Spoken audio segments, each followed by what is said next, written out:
Se aposentar no Brasil fica cada dia mais difícil. A reforma da Previdência, proposta e aprovada pelo governo de Jair Bolsonaro em 2019, trouxe inúmeras mudanças. Com isso, novas regras entraram em vigor e afetam diretamente milhões de trabalhadores. Eu sou Jonatas Rosa e este é o Porquê em Pauta. Porquê em Pauta, a notícia para você ouvir. A partir de 2024, novas regras para se aposentar passam a valer. O Porquê em Pauta desta semana explica o que já mudou e o que muda a partir de janeiro do ano que vem. Quem conversa com a gente sobre esse tema é a advogada previdenciária Fernanda Bezerra. Fernanda, seja muito bem-vinda. Obrigada, John. Prazer estar aqui. Obrigada pela oportunidade e agradeço muito o convite. Bom, vamos lá, Fernanda. A gente vai falar um pouco aí das mudanças que tem para o 2024 para se aposentar, para quem pretende se aposentar a partir de 2024. Vamos começar falando um pouquinho, Fer, de modo geral, que a gente teve uma reforma na Previdência em 2019, que foi feita pelo governo Jair Bolsonaro, e essa reforma tornou-se mais difícil para se aposentar no Brasil, certo? Exato. A reforma da Previdência, a gente fala que foi um retrocesso muito grande aí nos direitos previdenciários da população em geral, mas principalmente das pessoas que estão entre os 45 e os 55 anos. Essas pessoas foram as mais prejudicadas, tá? Que são as pessoas que já estavam um pouco mais próximas de se aposentar. Essa que é a verdade. Por quê? Porque a reforma da Previdência, ela nada mais fez que deixou de existir a aposentadoria por tempo de contribuição, né? Então, ela trouxe aí regras fixas, que são a nova regra da aposentadoria por idade, 62 anos para as mulheres, 65 anos para os homens e algumas regras de transição, que são para essas pessoas que eu comentei, que estavam próximas de se aposentar. E essa reforma que teve pega todo mundo que não estava para se aposentar depois dela, assim, né? Ela pega todo mundo, mas prejudica principalmente essa faixa e as pessoas que estão entrando no mercado de trabalho, principalmente, que aí ficam cada vez mais longe para se aposentar, né, Fer? Exato, exatamente. Nós, né, os mais jovens aí, a gente já não se aposenta mais por tempo de contribuição, né? Então, as pessoas que foram mais prejudicadas, na minha opinião, são essas pessoas que eu comentei, né, na faixa etária de 45 a 55 anos, que já estavam mais próximas, mas os anteriores a isso só se aposentam por idade. Essa é a realidade. Agora, essa reforma trouxe bastante mudanças, né? Que já foram implementadas, tem mudanças que vão ser implementadas. O que a gente já teve de mudança que é importante pontuar nessas regras aí para pedir aposentadoria? Olha, muita coisa mudou, né? Antes, assim, eu sempre gosto de mencionar isso muito com os nossos clientes, que é o seguinte, aquela ideia que a gente tinha dos 35 anos de tempo de contribuição para o homem e 30 anos para a mulher, ela não existe mais, né? Ainda existe, claro, né? Para aquelas pessoas que já tinham o direito adquirido, mas aquela simples ideia de que quando eu completar 35 anos, no caso do homem, eu vou me aposentar, não. Porque hoje a gente precisa, a gente soma diversos fatores, que vem o tempo de contribuição e vem a idade. Então, quanto mais jovem essa pessoa for, mais tempo ela vai levar para aposentar, independente se ela tem 35 anos de tempo de contribuição. Agora, para 2024, tem várias mudanças entrando em vigor. Vamos falar um pouquinho dessa aposentadoria por idade, como é que ela fica a partir de janeiro de 2024. Vamos lá. A aposentadoria por idade, né? A por idade mesmo, ela não foi alterada, né? Ela já teve as suas alterações. A mulher, a gente teve aí alguns pontos que foram subindo depois da reforma. E agora, em 2023, fixou-se os 62 anos para a mulher. Então, para a mulher é 62 anos, para o homem 65 e o mínimo de 15 anos de contribuição. Isso é a aposentadoria por idade. O que a gente teve de alteração para 2024 é a aposentadoria por idade, não é por idade, desculpa, é por tempo de contribuição com idade mínima, né? Que aí acabou subindo um pouquinho essa questão. Aí, para os homens, continua 35 anos de tempo de contribuição, como eu mencionei, para as mulheres, 30 anos, mas aí a gente tem a idade mínima, que para a mulher é 58 anos e 6 meses, e para o homem é 63 anos e 6 meses, ou seja, como eu mencionei, não importa mais o homem ou a mulher só ter 35 ou 30, precisa-se ter os 35 e os 30, mas ter a idade mínima para conseguir aposentar. E essa idade é que está fixada agora, fica 58 para a mulher e para o homem 60... Isso, na verdade, é 58 anos e 6 meses. 6 meses. 58 anos foi esse ano de 2023, daí o ano que vem sobe 6 meses. 58 e 6 meses e 30 anos de tempo de contribuição para a mulher e 35 anos de tempo de contribuição e 63 anos e 6 meses para os homens. Nesses casos, tem algum ponto especial de que pessoas podem pedir antes? E como que ficou isso na reforma? Você lembra disso? Olha,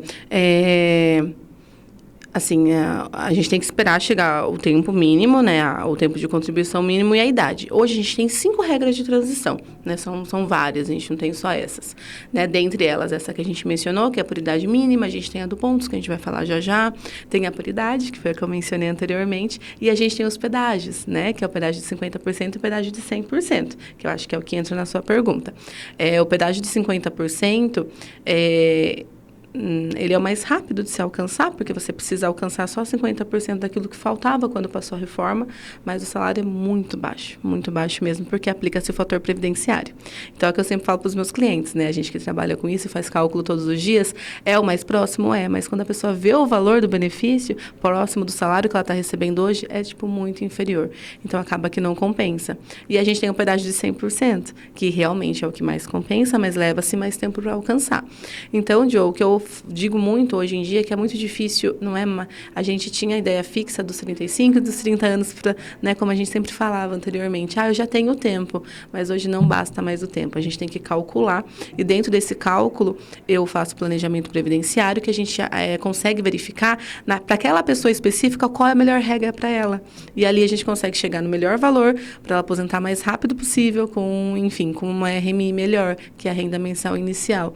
Então, por isso que o planejamento previdenciário hoje ele é tão importante, né? A gente precisa calcular e ver no caso específico daquela pessoa, da vida de contribuição daquela pessoa, qual é o melhor benefício para ela. A gente vai falar até um pouquinho mais essa coisa do cálculo aí, que acho que todo mundo fica muito ansioso, muito curioso para saber. Mas antes vamos falar um pouquinho da aposentadoria pelo sistema de pontos, né? Legal. Como é que isso está, o que muda para 2024? Então, os pontos eles sobem um pouquinho, né? O que é natural. A tendência é essa, deixar e dificultar ainda mais, né? Porque, como eu mencionei, essas regras que eu disse, elas são regras de transição. Então, em algum momento ela vai deixar de existir, porque ela é de transição. Ela transita até que a regra fixa seja aplicada, né? E a regra fixa, como eu mencionei, é por idade. Então, os pontos eles vão aumentando para que dificulte cada vez mais que as pessoas se aposentem e fique com a regra fixa que é por idade, tá? Então, os pontos para 2024 ficou o seguinte: 91 pontos para as mulheres e 101 pontos para os homens, tendo sempre a base de 30 anos mínimos de tempo de contribuição para a mulher e 35 anos para os homens, né? Então, precisa-se desse tempo mínimo, somando-se com a idade, precisa chegar a 91 pontos para a mulher e 101 pontos para os homens. Isso que eu ia te pedir para você explicar, Fê, essa coisa do ponto. O que é essa soma, o que precisa a pessoa ter de soma para chegar nesses pontos? Isso. Os pontos, eles nada mais são, né, que igual eu mencionei, a soma mesmo do tempo de contribuição da pessoa mais a idade dela. Mas a gente tem uma regra mínima, né, que dentro desses pontos precisa ter no mínimo 30 anos de tempo de contribuição para as mulheres e 35 anos para os homens. E aí soma-se a idade. E é por isso que eu menciono, aquelas pessoas que estão jovens, elas não conseguem se aposentar, porque por mais que a mulher tenha 30 anos de tempo de contribuição, ela precisa ter 61 anos de idade, né? Então, ela pode ter os 30 anos nessa regra específica dos pontos, ela pode até ter os 30 anos de tempo de contribuição, mas se ela não tiver 61 anos de idade, ela não consegue aposentar. E é por isso que eu falo, Joe, que o planejamento previdenciário ele é tão importante.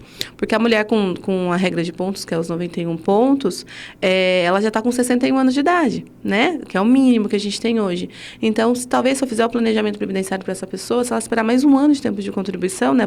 Contribuir mais um ano para aposentar por idade com 62, que não tem fator previdenciário, é 100% do valor, ela consegue aposentar melhor, né? Consegue um valor melhor de aposentadoria. Então, por isso que é muito importante o planejamento. Agora, você falou um pouquinho das regras de transição, desse período, até estabelecer de fato como é que fica. Explica pra gente como é que funciona essa regra de transição, como é que a pessoa pode optar pela melhor opção aí dessa transição. Isso. A gente tem 5 regras, né, atualmente, que são as regras de transição. É muito importante a gente mencionar que as regras de transição se aplicam somente para quem já estava contribuindo antes da reforma da Previdência, né? Então, para os jovens que começaram a contribuir aí depois de novembro de 2019, não se aplicam as regras de transição, né? E até porque essa pessoa vai ter muito pouco tempo de contribuição. Então, realmente, mas é importante frisar isso. Então, aplica-se para quem já estava contribuindo para a Previdência antes da reforma. E são 5 regras. Então, o ideal sempre, é o que eu sempre menciono, é conseguir a senha do meu INSS, né? Todos nós hoje temos acesso ao aplicativo do INSS, que é o sistema do gov.br, tá? Conseguir a sua senha para que consiga estar acessando esse sistema, procurar um advogado de confiança para estar fazendo esse cálculo, tá? Igual eu mencionei, a gente pode falar de reforma da Previdência, a gente pode falar de cálculo, mas nada mais específico do que fazer o cálculo daquela pessoa realmente, de fato, né? Ali no caso concreto. Porque daí a gente vai verificar quais dessas 5 regras de transição é a melhor para aquela pessoa em específico, né? Porque para você pode ser uma, para mim pode ser outra, né? Então, a gente precisa verificar, porque entra muita coisa em jogo. Entra o tempo de contribuição dessa pessoa, principalmente a idade dela, né? Também entra a questão que a gente pode falar um pouquinho mais à frente do tempo especial para aquelas pessoas aí, para os metalúrgicos, nós da categoria, o pessoal que trabalha exposto a agentes nocivos, né? A ruído, a produto químico, o tempo de tempo especial que essa pessoa tenha também é levado em consideração. Então, hoje, a gente não consegue mais falar daquela questão fixa de tempo de contribuição, a gente leva tudo em consideração. Agora, Fer, o que não mudou nessa história toda? O que continua valendo, que sempre valeu, que as pessoas sabem que tinha em relação à aposentadoria, o que não mudou? Ou a gente está bastante ferrado, essa palavra, assim, a partir da reforma da Previdência? Olha, nós estamos muito ferrados, essa é a verdade, né? Mas, assim, a única aposentadoria que não foi alterada após reforma, que hoje eu sempre digo para os meus clientes, e quem me conhece sabe, eu digo que é a melhor aposentadoria que a gente tem no Brasil. Qual é? É a aposentadoria das pessoas com deficiência, né? Ela é a única que não foi alterada por enquanto, porque eu sei que ela vai ser alterada em breve. E aí tem ruídos aí que pode ser que seja o ano que vem. Então, né, aquelas pessoas que têm algum tipo de deficiência, procure um advogado especializado, porque precisa se ingressar com um pedido de aposentadoria o quanto antes que tenha aí a alteração, porque eu sei que vai haver, né? Então, ela foi a única que não foi alterada. Ela continua da mesma forma que ela era antes da reforma. E é a única. É importante você falar disso porque, inclusive, as pensões tiveram alteração com essa reforma, né, Fer? Sim, tudo foi alterado, tudo, eu falo, tudo realmente foi alterado, né? Então, a gente teve alteração nos benefícios por incapacidade, então, o auxílio-doença, ele nem se chama, mas até o nome mudou, nem é mais auxílio-doença, ele é auxílio por incapacidade temporária, ele foi alterado, e foi alterado base de cálculo também. A gente teve alteração aí gigantesca, que, na minha opinião, os 2 benefícios que mais sofreram mesmo, assim, com a reforma, que mais foram prejudicados, é a aposentadoria por invalidez, né, que antigamente era assim, a gente chama hoje de aposentadoria por incapacidade permanente. Ela foi, assim, drasticamente alterada, é até triste de se falar disso. E a gente fala de pessoas que mais precisam, né? Porque estão incapacitadas de trabalhar, que estão com essa dificuldade, dificilmente conseguem uma colocação no mercado de trabalho, ou fazer outro trabalho, sei lá, empreender, tentar fazer alguma coisa em casa, e acabam bastante prejudicadas. Essa que é a questão, porque essas pessoas, elas não podem trabalhar com nada. Absolutamente nada. Importante isso. Isso. Então, assim, não é que não consegue voltar para o mercado de trabalho, essa pessoa não pode voltar para o mercado de trabalho, né? A partir do momento que ela aposenta por invalidez, ela não pode voltar a trabalhar. Se ela voltar a trabalhar, mesmo que de forma autônoma, e o INSS souber disso, houver algum tipo de fiscalização, ela é cortada do benefício. Então, ela não pode trabalhar. É aquela pessoa realmente que está totalmente incapaz. E por que o INSS fez isso, né? A reforma fez isso, né? E acabou se tornando interessante aí para a autarquia federal. Por quê? Porque ela desestimula as pessoas a aposentarem por invalidez. Porque quando a gente faz o cálculo da aposentadoria por invalidez e de um auxílio-doença, o auxílio-doença hoje o cálculo é muito melhor. Muito melhor do que a aposentadoria por invalidez. E a aposentadoria por invalidez antes era uma das melhores aposentadorias que a gente tinha. Não tinha idade mínima, não tinha tempo de contribuição mínimo, a pessoa bastava ser incapaz, né? O que já é muita coisa, né? A pessoa tinha que ter incapacidade. Então, era uma aposentadoria, assim, que não tinha regras fixas. Era muito ao caso concreto. Então, eles fizeram isso justamente para desestimular. Então, as pessoas, muitas vezes, continuam no auxílio-doença por muito tempo, né? Desestimula a pessoa a pedir aposentadoria por invalidez justamente por conta do valor, né? Que hoje está, geralmente, fazendo o cálculo, fica muito próximo de um salário mínimo. E aí, se pensar nos cálculos, que a grande coisa da reforma da Previdência se falava em economia, porque tinha que mudar, porque a população está ficando cada vez mais velha, tinha que mexer em tudo isso. E aí acaba fazendo essa besteira que os custos continuam saindo dos cofres públicos de qualquer maneira, né? Enquanto as pessoas podiam realmente estar usando de um direito que elas tinham, né, Fer? Concordo plenamente com você, Joe. Concordo plenamente. A ideia que trouxeram com a reforma foi essa questão dos custos, né? Mas de uma forma ou outra acaba saindo mesmo dos cofres públicos. Mas, na minha humilde opinião, as pessoas que mais foram prejudicadas foram as pessoas mais simples, né? As pessoas mais pobres. Essa é a verdade, né? Elas foram as mais prejudicadas, assim, você dá para uma família ali subsistir um salário mínimo é beirar a miséria, né?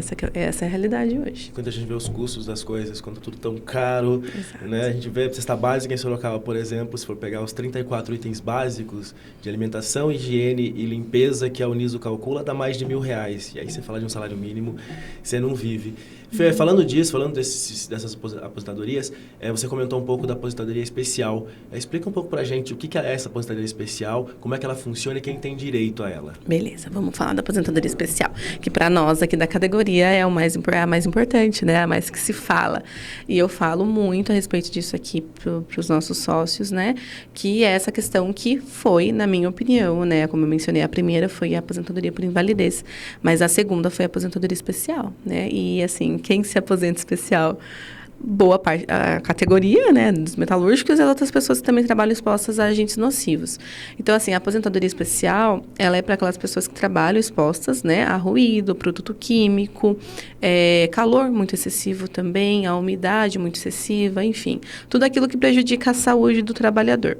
Então, essas pessoas, elas têm o direito, elas tinham, né, o direito de se aposentar com um tempo inferior ao comum. Por quê? Porque ela trabalhava em situações insalubres, né? Insalubres ou perigosas. Então, essa era uma benese, né? Um benefício aí para essas pessoas. Mas ela foi muito prejudicada. Por quê? Porque a reforma, ela trouxe a idade mínima para aposentadoria especial, o que é um absurdo. É o absurdo do absurdo. Ela trouxe a idade mínima de 60 anos. Agora me diz uma pessoa que trabalha em chão de fábrica, exposta a ruído, a calor excessivo, vai trabalhar até 60 anos de idade. É você, né, trazer a realidade mais dura possível para esse trabalhador, né? Falar para ele que ele vai ter que trabalhar até 60 anos. Mas foi isso que a reforma trouxe. Então, continua-se a mesma ideia que a gente tinha antes de 25 anos de tempo especial. Então, a pessoa precisa de 25 anos de tempo especial, mas a reforma trouxe a idade mínima de 60 anos. Ah, doutora, mas tudo está perdido? Não, a gente tem também dentro da aposentadoria especial, são duas regras que a gente tem hoje, que é a por idade mínima, né, de 60 anos, e a gente tem por pontos também. Tá? Que daí os pontos a gente tem para 86 pontos, no caso, né, dos homens. Então, a gente precisa de 25 anos de tempo de contribuição, né, que é o mínimo, mais os pontos, aí precisa chegar, mais a idade, precisa chegar aos pontos de 86. Tá certo. Agora, você falou um pouco disso, você falou que conversa bastante com seus clientes para decidir, né? Para quem está em dúvida entre os sistemas, como optar? Qual a melhor coisa? Procurar um advogado, óbvio, né? Isso, assim, é o que eu sempre falo, gente. Principalmente quando a gente fala de aposentadoria, que é o nosso tema principal hoje. Quando a gente fala de aposentadoria, e não é porque eu sou advogado previdenciarista, nem é por isso. É porque a aposentadoria é um benefício vitalício. É o que eu falo para as pessoas.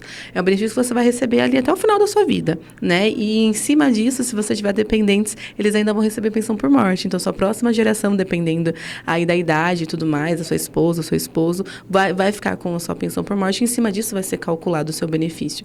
Então, a aposentadoria ela é extremamente importante para você requerer de qualquer forma, feito de qualquer jeito, né? Então, eu vejo aí o que eu acho um absurdo, contadores fazendo pedido de aposentadoria, não é o correto. Eu digo, sempre menciono, o próprio cliente pode fazer o pedido, um contador pode fazer, qualquer pessoa pode fazer. Isso é uma realidade, né? A gente não pode se omitir a isso, mas é um benefício vitalício. E quem melhor sabe a respeito disso? Aquelas pessoas que estudaram, que se aperfeiçoaram para falar do assunto, né?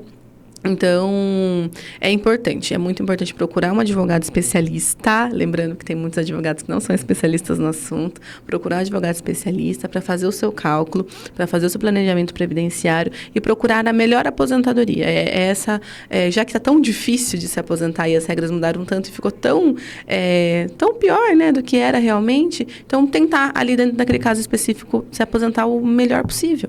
né? Então, é importante. Pega a sua senha do meu INSS, eu sempre falo, procurem a senha, façam seu cadastro no Gov, procurem um advogado de confiança para poder estar pensando nisso e planejando o máximo possível.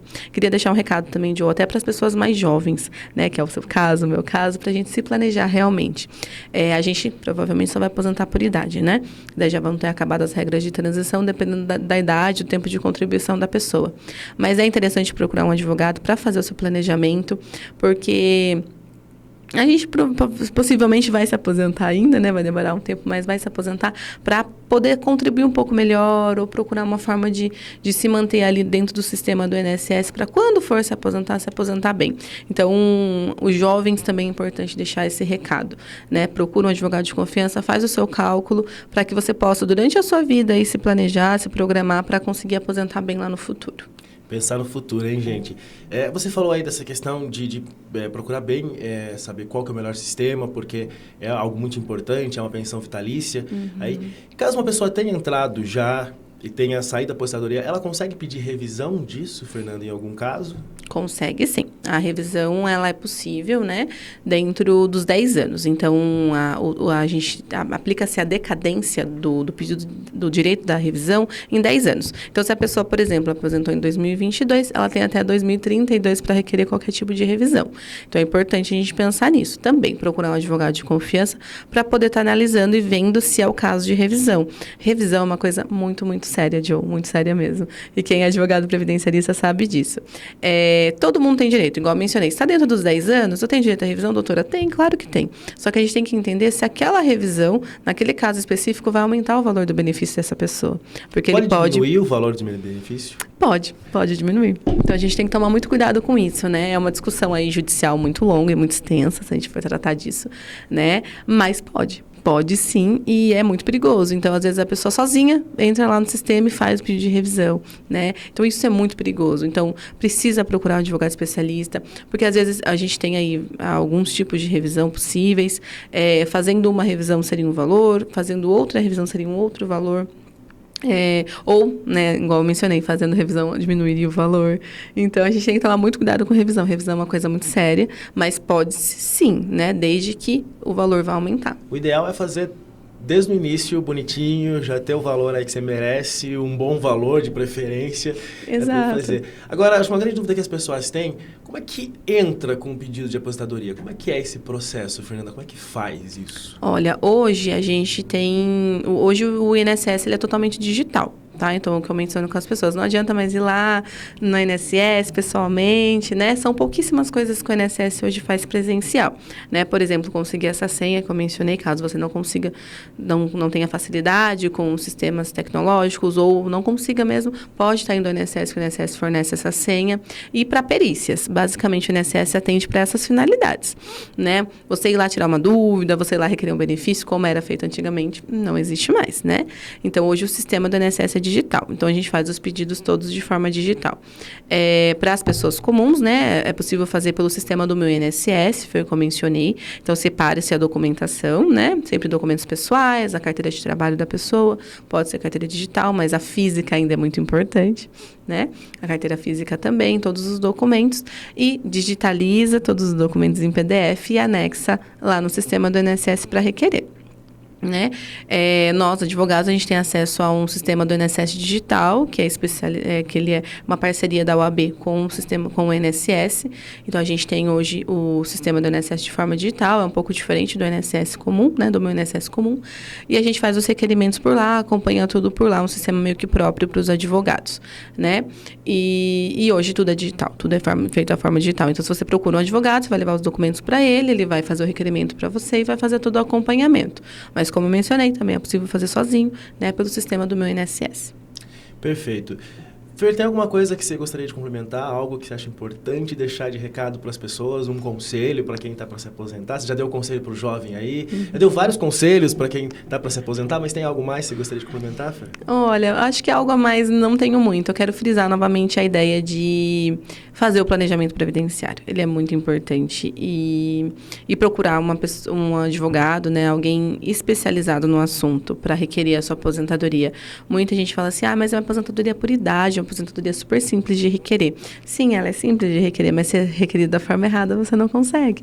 Então, procura realmente um advogado especializado aí na sua região, na sua cidade, para que possa te ajudar e te orientar da melhor maneira. É muito importante, e como eu mencionei, é um benefício vitalício. Então, você vai receber até o final da sua vida e os seus dependentes vão receber o benefício de pensão por morte em cima disso também. Tá certo. A gente conversou com a Fernanda Bezerra, que é advogada previdencialista. Fernanda, muito obrigado pela sua presença aqui, viu? Imagina, Joe, eu agradeço novamente a oportunidade, fico à disposição. O Porquê em Pauta é uma produção do Departamento de Jornalismo do Portal Porquê, disponível no Spotify, no YouTube e também no site. Eu sou o Jonatas Rosa e fico por aqui. Até a próxima.